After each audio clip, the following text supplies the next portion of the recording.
Matapos ang pagkasunod-sunod na talo ay sa wakas naputol na din matapos talunin ng Miami Heat ang Detroit Pistons sa score na 108-95. Pinangunahan ni Bam Adebayo ang koponan na merong 22 points at 9 rebounds sa loob ng 29 minutes habang tinapos ng Heat ang apat na sunod na pagkatalo sa pamamagitan ng panalo nito. Nagtala si Adebayo ng 10 sa out of 14 mula sa floor bago umupo sa fourth quarter nang umarangkada ang Miami sa panalo. Merong tig 18 points naman sina Caleb Martin at Terry Rozier, at si Jimmy Butler naman ay umiscore ng 14 points, 4 rebounds at 3 assists. Nakagawa ang Pistons ng 18 turnovers na humantong sa 33 points sa Miami. Naging problema talaga ng Pistons ang kanilang turnover na naging dahilan ng kanilang talo.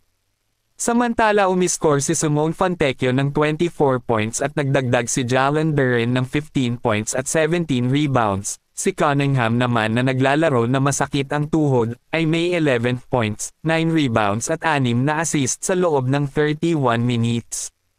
Nanguna ang Miami sa 56-54 sa halftime, ngunit nalampasan ng Detroit ang 8-2 run sa unang 2 minuto ng third quarter. 4 sa mga puntos ay nagmula sa Detroit turnovers na nagbigay sa Heat ng 24 points para sa laro. Kapag nagbigay nga ng 33 points mula sa turnovers at hindi ka nakakagawa ng maraming shot, ito ay nagiging napakahirap talaga.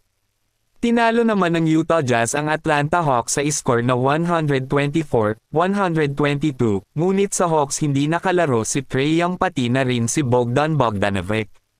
Habang sa Utah Jazz wala rin itong si Jordan Clarkson, pinangunahan ang Jazz ni Keyon George matapos umiscore ng 25 points at nagdagdag si Colin Sexton ng 21 points para itawid ang koponan sa panalo. Sina George at Sexton ay nagsanib para sa 11 assists upang tulungan ang Jazz na maputol ang tatlong sunod na pagkatalo nito. Si John Collins naman ay merong 18 points at 11 rebounds, habang si Johnny Juzang ay gumawa ng 5 3-pointers at nagtapos na may career high na 19 points mula sa bench. Nagtapos ang Utah na may 56 points sa paint at 24 fast break points. Sa kabila pinangunahan naman ni DeJounte Murray ang Hawks na may 33 points, 7 rebounds at 9 assists, si DeAndre Hunter naman merong 27 points. At nagdagdag si Jalen Johnson ng 26 points at may 15 rebounds, si Clint Capela naman merong 10 points.